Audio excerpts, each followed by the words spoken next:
ለራስሽ መጮነ ቆርሳሽ አቆረሽው ሰንተረፋሽች ሌላ ጊዜ ምን እናወጣለን? የባዕድ አምልኮ ቦታ መሄዱ አሉት ኢየሱስን ቆይ አረ እናወጣለን። ባዕድ አምልኮ አትሌቶች ተጨማሪም በዛሬው ዕለትም አዲስ የበሽታውን ምልክት ያሳየ ወይም በቫይረሱ የተጠረጠረ ሰው ሰላማችሁ በዘት ይበልልኝ። የተከበራችሁና የተወደዳችሁ የዩቲዩብ ቻናል ቤተሰቦቼ ኢትዮጵያውያን፣ ኤርትራውያን በአገር ውስጥም በውጭም ያላችሁ በቅድሚያ እንደተለመደው የከበረ ሰላምታዬን እያቀረብኩ በዚህ ሳምንት ሰምተኑ በማናውቀው መልኩ የተለያዩ አሳፋሪ ድርጊቶችን እየተመለከተን እየሰማን እንገኛለን። ወደ ቪዲዮዎቹ ከማለፋችን በፊት ጓደኞቼ እኔን አስፈስሙ። ጓደኞቼ እስካሁን ድረስ አልፈሰምኩም፣ ግን አሁን እኔን አስፈስሙ ጓደኞቼ። ላይክ አድርጉ፣ ሼር አድርጉ። ለማንኛውም ግን ሼር አድርጉ ጓደኞቼ ባካችሁ።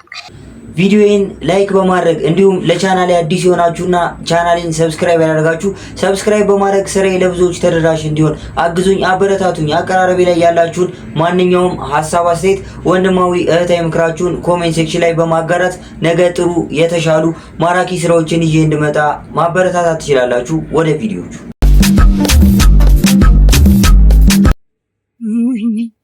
ለራስሽ መጮነ ቆርሳሽ አቆረሽው ሰንተረፋሽች በጡትሽ መምሽው በክንዶቿ ታፍ በፍቅር ያለምነው ወተት ብቻ አይደለም ከሕይወት እስትንፋስ ነው።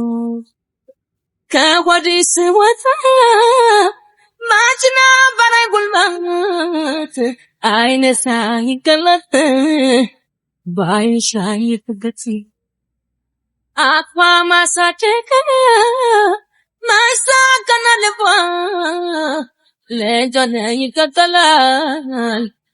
እንደዚህ አይነት ጥሩ ተግባሮችን መፈጸማችን የሰራዊትን ማብላታችን እድሜያቸው ለዚህ ያበቃቸው ወይም በእድሜያቸው ምክንያት መስራት አቅቷቸው እጃቸውን ለእርዳታ የዘረጉ እናት አባቶቻችንን ማገዝ በፈጣሪም ዘንድ በእኛም ዘንድ ጥሩ ተግባርና መልካም ምግባር እንደሆነ ሁላችንም የምናውቀው ሊበረታታ የሚገባው ጉዳይ ነው። ነገር ግን እንደዚህ አይነት ጉዳዮችን በሶሻል ሚዲያ ወይም በማህበራዊ ድረገጽ መተግበሪያዎች ስናጋራ ከፈጣሪ በእነሱ ምክንያት የምናገኘውን በረከት እንዲሁም የእነሱ ምርቃት አየር ላይ ማስቀረት ወይም ማጣት ይመስለኛል። እናንተስ በዚህ ጉዳይ ምን አይነት ሐሳብ አስተያየት አላችሁ? ሐሳብ አስተያየታችሁን ኮሜንት ሴክሽን ላይ ጻፍ እያደረጋችሁልኝ ብንወያይበት ብናወራበት ደስ ይለኛል። ለማንኛውም ቤተሰቦቼ ለእናቶቻችን ለአባቶቻችን ለኛ እዚህ መድረስ ምክንያት ለሆኑት ረጅም እድሜ ከጤና ጋር ይስጥልኝ እያልኩኝ ቪዲዮውን ላይክ ማድረግ ለቻናሉ አዲስ የሆናችሁና ቻናሉን ሰብስክራይብ ያደረጋችሁ ቻናሉን ሰብስክራይብ ማድረግ እንዳይረሳ።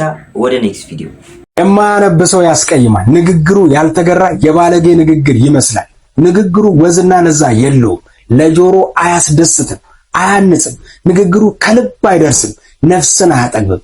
ንግግሩ ልክ ሲበሉት እንደማይወዱት ምግብ ይተናነቃል ወይም ያቀራል። ጥሩ ጸሐፊና ተናጋሪ የመሆን ፍላጎት አለኝ። ይህን ለመሆን የሚያስፈልገኝ ነገር ደግሞ አንድ ነገር ብቻ፣ እርሱም ማንበብ። በሚያነብሰውና በማያነብሰው መካከል ያለውን ልዩነት በምን ታውቁታላችሁ? ትንሽ ላስረዳችሁ። በንግግሩ ወይም በጽሁፉ አንባቢ ሲናገር አይደነቃቀፍም፣ ሐሳብ አይነጥፍበትም። እንዲያው ቃላት ለሐሳቦቹ ይሰግዳሉ፣ ቋንቋ ይታዘዘዋል። የቃላት ሀብቱና ንግግሩ በጉጉት እንዲደመጥ ያደርጉታል። ትልቅ የሐሳብ ጎተራ አለው።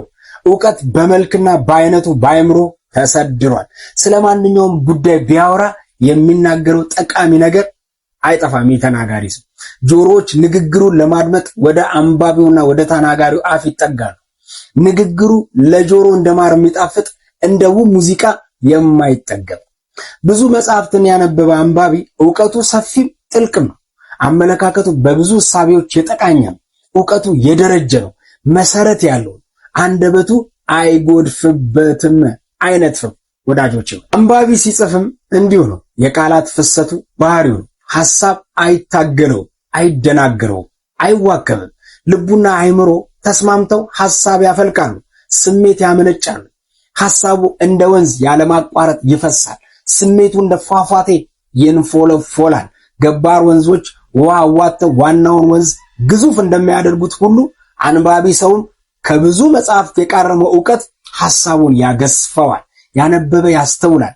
በብዙ የሚቆጠሩ አዳዲስ ዕውቀቶች፣ አዳዲስ ልምምዶች ወይም ልምዶች ይኖሩታል። የንባብ ወንበሩ ላይ ተቀምጦ ዓለምን በስነ ጽሑፉ ይዞራል። በማንበብ ብቻ ምናቡን ያሰፋል። በሌሎች ውስጥ ራሱን ያገኛል። በትክክልም አንባቢ ሰዎችን ከማያነቡ ሰዎች በንግግራቸውና በተለያዩ ተግባራቶቻቸው ቪዲዮ ላይ ወንድማችን እንደነገረን ልንለያቸውና ልናቃቸው እንችላለን። እናንተስ ቤተሰቦች ማንበብ ላይ እንዴት ናችሁ? የማንበብ ልምድንስ ለማዳበር ምን አይነት ዘዴዎችን ተጠቀማችሁ? ከማንበብስ ምን አይነት ነገርን አተረፋችሁ? ያላችሁን ሐሳብ አስተያየት ኮሜንት ሴክሽን ላይ ጻፍ ማድረግ እንዳይረሳ። እንወያይበታለን፣ የተለያዩ ሐሳቦችን እንለዋወጥበታለን። ሌላኛውና ብዙዎቻችንን ያስደነገጠው ጉዳይ በኢትዮጵያ ናሽናል ቲም የሴቶች ብሔራዊ ቡድን ውስጥ ተመሳሳይ ጾታ ግንኙነቶች አሉ በሚል የቀድሞ የቲሙ አባላት የወጣው መረጃ ብዙዎችን እያነጋገረ ይገኛል። ጉዳዩስ ምንድነው? እንመለስ፣ አብራችሁን ቆዩ። ወደ ቪዲዮ ድምጾችም አሉን፣ ድምጾችንም እንለቃለን። ያው ግርምዬ ረጅም ጊዜ በዚህ ጉዳይ ላይ ረጅም ጊዜ ስንሰራ ነው የቆየ ነው። በነገራችን ላይ ምስጋና በተለየ መንገድ ግርምሾም እንዳመሰገንከው ምን ያህል ጌታቸው ጅቦን ከልብ እናመሰግናለን። ብዙ መረጃዎችን በመስጠት ብዙ መረጃዎችን በማቀበልና የተለያዩ የስለላ የሚመስሉ ተግባሮችን በመስራት ጭምር በጣም ጠንካራ ስራ መስራት የቻለ ነው። ይሄ ፕሮግራም ወደ አየር ላይ እንዲወጣ አንዱ ምክንያት ነውና በጣም ከልብ እናመሰግናለን ይህንን በማድረጉ። ይህንን ነገር እንግዲህ ብዙዎች ይደባብቁታል፣ ብዙዎች አይቶ እንዳላዩ ያልፉታል። ግን በተደበቀ ቁጥር እየበዛ ነው፣ እንዳሸዋ እየጨመረ ነው ያለው። ስለዚህ በአስቸኳይ መቆሚያ መኖር አለበት የሚል አቋም በመያዝ ሲዲ ስፖርት ነገሩን ከስር መሰረቱ በማጥራት በኢንቨስቲጌሽን መንገድም ስራዎችን በመስራት ይህን ፕሮግራም ይዞ ለመቅረብ ተገዷል። ይሄ እንግዲህ ትውልድ የሚያበላሽ የነገ ትውልድ አሁን ትሰማለህ ግርምዬ የሚለቃቸውን ድምጾች የቀድሞ ተጫዋቾች እነ ህይወት ደንጊሶ እናት ልጅ አልባ ማድረግ ምን አይነት መጥፎ ስሜት እንደሚሰጥ አስቡት እያለች ነው እሷ ስትናገር የነበረውና የመጀመሪያውን ድምጽ እንዳሰማ ግርምሾ ፍቀድልኝ ይቻላል። በነገራችን ላይ ስማቸውን አሁንም እንዲታረሙ ስማቸውን ሆን ብለን ጢን የሚለው ስማቸው እንዳይጠራ ነው ያደረግነው። ሆን ብለን ነው ስማቸው እንዲጠራ ያደረግነው። ግን ያው እንደው ይበልጥ ህይወታቸው እንዳይበላሽ ይበልጥ ደግሞ ሌላ ጣጣ ውስጥ እንዳይገቡ በማሰብ ስማቸውን ጢን በሚለው የደበቅነው ስም ሲጠራ ነው። ልጅቷ ስም ትጠራለች። ስለዚህ ስም እንዳይነሳ ማለት ነው። ከከሌ ጋር ግንኙነት ነበር። በጣም ታዋቂ የኢትዮጵያ ብሔራዊ ቡድን ተጫዋቾች ስማቸው ቢጠራ የሚያስደነግጣቸው ሰዎች ናቸው ያሉት እና የኢትዮጵያ ብሔራዊ ቡድን ተጫዋቾች በብዛት የኢትዮጵያ ብሔራዊ ቡድን ተጫዋቾች ናቸው። በጣም ብዙ ምናቃቸው ምናከብራቸው ሴቶች አሉበት እዚህ ውስጥ እና ይሄ በትልቁ ጥያቄ የሚያስነሳ ነው። ዙሮ እኛ ግን እስቲ ለአሁኑ በተወሰነ መንገድ ይሄን ፕሮግራም ገና ይቀጥላል። የማይቆም ከሆነ ገና የሚወጡ ቪዲዮዎች፣ ሌሎች ድምጾችም ይኖራሉ። ሌሎችንም ግን አሁን ቢያንስ ማስደንገጫ የሚሆን በቂ ማስረጃዎችን ለማቅረብ እንሞክራለን። ፍሬን እንዲይዙ ማለት ነው። ፍሬን ይዘው እንዲታረሙ ወዴት ነው እየሄድን ያለ ነው የሚለውን ቆም ብሎ እንዲያገናዝብ፣ ክርስቲያንም ወደ ቤተክርስቲያን፣ ሙስሊም ከሆኑ ወደ መስጊድ ሄደው ይቅርታ ጠይቀው ፈጣሪያቸውን ተጸጽተው ንስሐ ገብተው በየሃይማኖታቸው ወደ ትክክለኛው መንገድ እንዲመጡ ለማድረግ ነው ዋናው የዚህ ፕሮግራም ዋነኛ ዓላማ። ከቀጠለ ግን አሁንም ስም ወደ ማጋለጥ ቪዲዮዋቸውን ወደ መልቀቅና መሰል ነገሮች ልንሄድ እንችላለን። የመጠንቀቅ አለባቸው። የመጀመሪያው ስራችን ነው። ይችን ድምጽ አድማጮች እንዲያደምጡት እጋብዛለሁ። ለሴት ግንኙነት እንዳደረግሽ እዚህ ውስጥ እንዳለሽ አሁን እንደወጣሽ ነግረሽኛል አይደል? እዚህ ውስጥ ከማን ጋር አድርገሻለሽ? እኔ ያው ብዙ ጊዜ ያሳለፍኩት ከጥሩ ግንኙነት ነበረኝ። መቻል እያለችም ከማን ጋር መቻል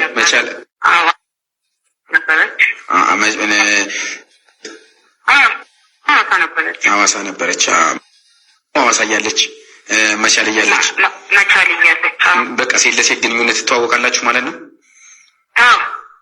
አሁን አንቺ እዚህ ነገር ውስጥ አለሽበት? የለሁበትም።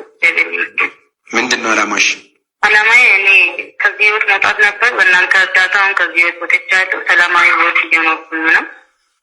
እነሱም ከዚህ ህይወት እንዲወጡ ነው የምፈልገው። ከልብ አመሰግናለሁ። እንደሰማችሁት ነው ግርምዬ ግልጽ ነው አይደለ? ስማቸውን ላለማውጣት ነው። ገብቶኛል። የመቻል ተጫዋች የተደበቀው ፓርት ስማቸው ነው። ስማቸው ጢን የሚለው ስማቸው ነው። አውቀን ነው የብሔራዊ ቡድን ተጫዋች ናቸው ስማቸው የተጠሩት እና ለዛ ነው ይህንን ነገር ማድረግ የመረጥነውና ወደፊት ግን እናወጣዋለን። በዚህ የማይቆም ከሆነ ወደፊት በደንብ የምናወጣው ነው የሚሆነው እና እጅግ የሚያሳፍርና የሚያሳስብ ነው ይሄ ጉዳይ። ምክንያቱም ቅድም ግርምሾ አንስተዋል። አንደኛ ከባህላችን አንጻር፣ ከሃይማኖት አንጻር፣ ከብዙ ነገሮች አንጻር ይሄ የተወገዘ ተግባር ነው። በኢትዮጵያ ማንም ሊቀበለው የማይችል ነው። ሁለተኛ የሴቶች እግር ኳስ ኢቭን እንዲጠላ ያደረጉት ነው። ልጆቻቸው የሴቶች እግር ኳስ መጫወት ቢፈልጉ እንኳን በዚህ ምክንያት እንዳይሄዱ የሚከለክሉ ወላጆች እየበዙ ነው። እንዳይ ነገሮች እየተመለከቱ በመሆኑ ምክንያት ማለት ነው። እና ይሄ ነገር አሁን በቃ ሊባል ይገባል። በነገራችን ላይ የሴቶችና ማህበራዊ ጉዳይ ሚኒስቴርም ጉዳይን ይዞታል። ከነድምጽ ከነቪዲዮአቸው ተይዘዋል።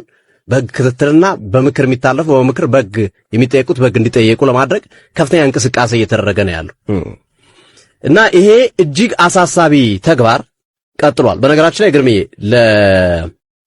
ምናልባት ለቲክቶክ እና ዩቲዩብ ላይ ላሉ አድማጮቻችን ይሄ ሰሞኑን የወጣ አዲስ ቪዲዮ ነው፣ ግን ፎቶውን ብቻ እናሳያቸዋለን። ለአድማጮቻችን ፎቶውን ብቻ እናሳያቸዋለን። ይሄ የምትመለከቱት ቲክቶክ ላይ ላላችሁ ቀለበት ይታያችኋል አይደል? ሴት ተጫዋች ቀለበት ያሰረችላት ምናልባት ዩቲዩብ ላይ በኋላ ላይ እንለቀዋለን ወይ ለቴክኒሻኖቻችን የሚያሳዩአችሁ ይሆናል። ቲክቶክ ላይ ያሳዩአችሁ ነበር። ሴት እግር ኳስ ተጫዋች ለሴት ቀለበት ያሰረችበት ነው። እነሱም እጅ ከፍንጅ ተይዘዋል። ይቅርታ ጠይቀዋል። በድርጊታቸው አምነዋል። ማድረጋቸውን አምነው ይቅርታ ጠይቀዋል። ከዛም ባለፈ ለሚመጣባቸው ህግም የምንም ተጠያቂና ለመጠየቅ ዝግጁ ነን የሚል ነገር አንስቷል። ስፖርት ሲባል ስፖርታዊ እንቅስቃሴዎች ሲባል ጤናን ከመጠበቅ አልፎ በመልካም ስነ ምግባር የምንታነጽበትና ጥሩ ነገሮችን ልናራምድበት ወይም ደግሞ ወጣቱን ወደ ጥሩ ነገር ልንስብበት የምንችል አጋጣሚዎች ወይም እንቅስቃሴዎች እንደሆኑ እናውቃለን። ስፖርታዊ ሲባል በእንደዚህ አይነት ነገር መነሳቱ በተለይ ደግሞ በዚህ በናሽናል ቲም ደረጃ በብሔራዊ ቡድን ደረጃ እንደዚህ አይነት ነገሮች መሰማታቸው በጣም የሚያሳዝን ልብ የሚሰብር ያዘንበት ጉዳይ ነው። በዚህ ሳምንት ከሰማናቸው አነጋጋሪም አሳፋሪም ጉዳዮች መካከል ይሄኛው ነው።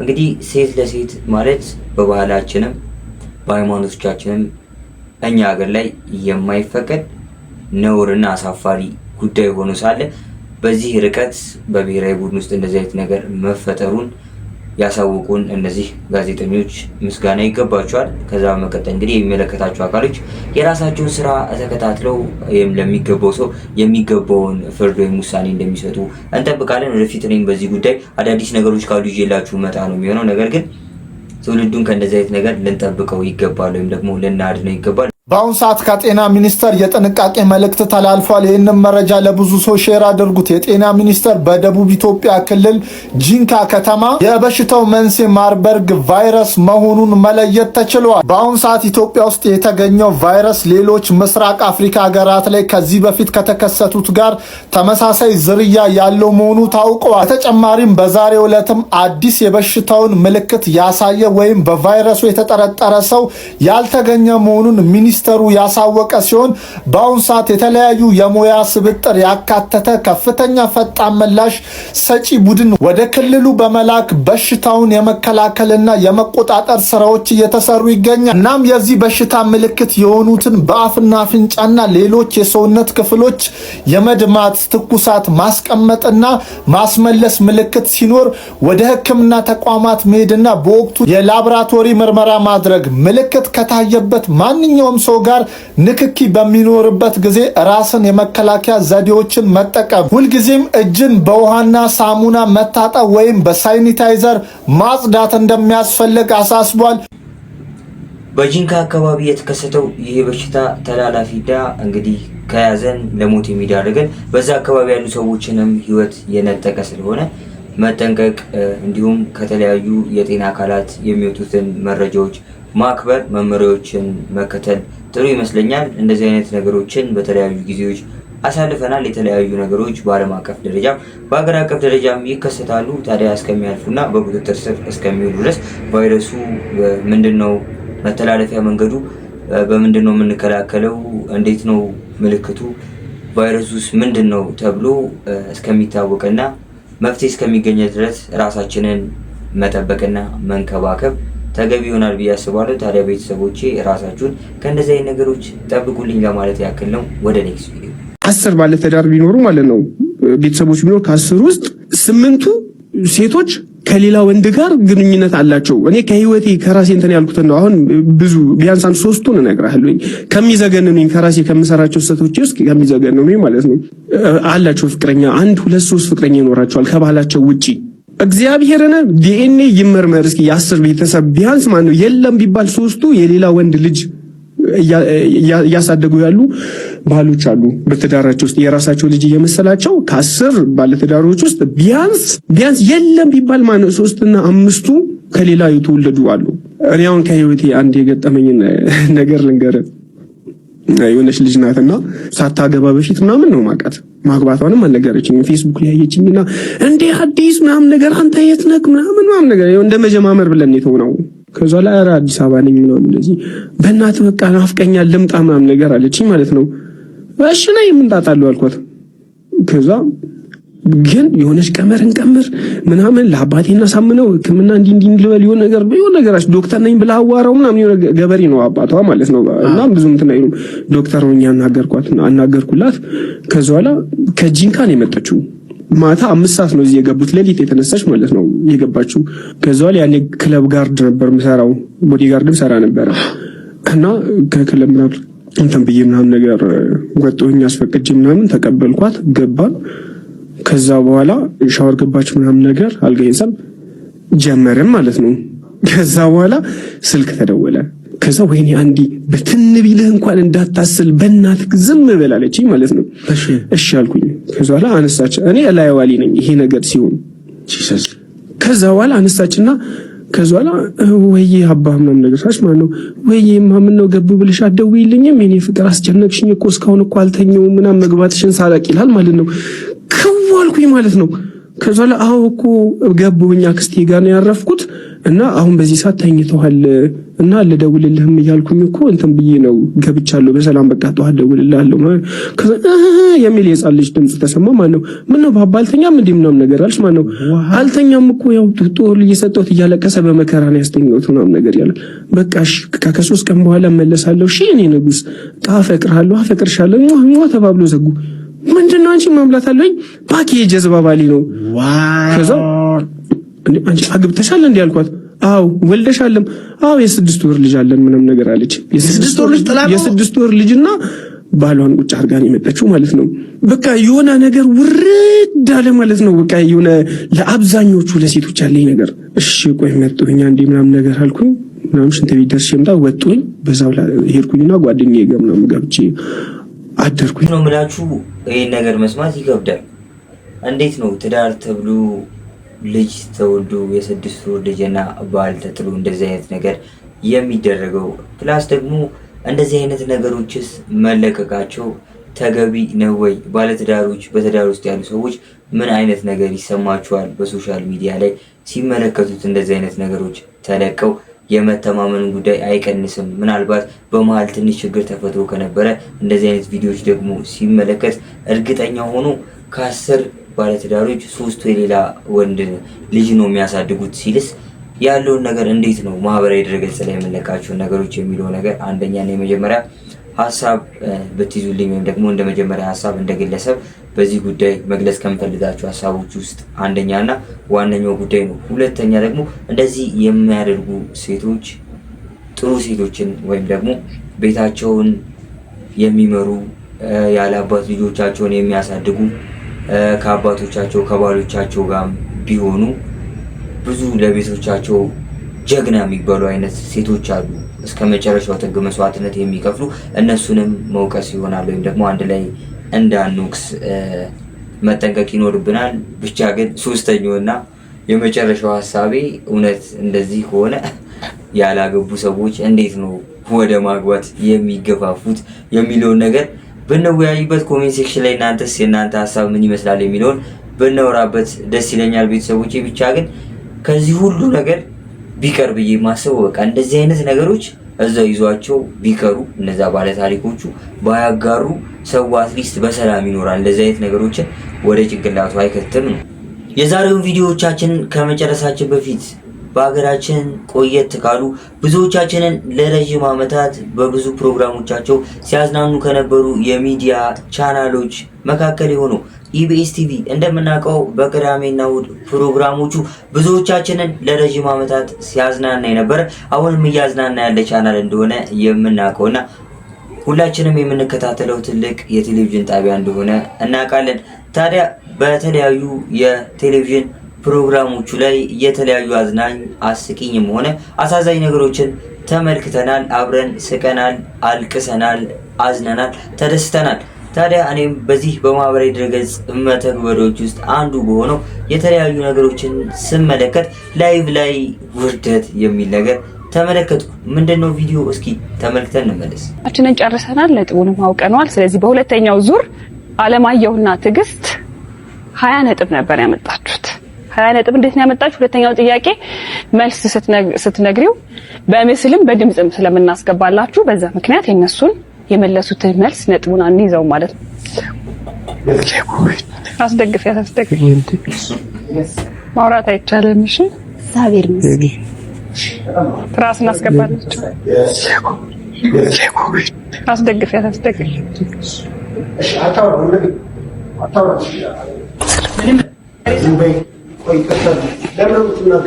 አስር ነጥብ ያገኙ ነበር፣ ግን በዛ ምክንያት ነጥቡ ስለማይያዝላቸው አለማየሁና ትዕግስት 10 ነጥብ ነው ያመጣችሁት ማለት ነው።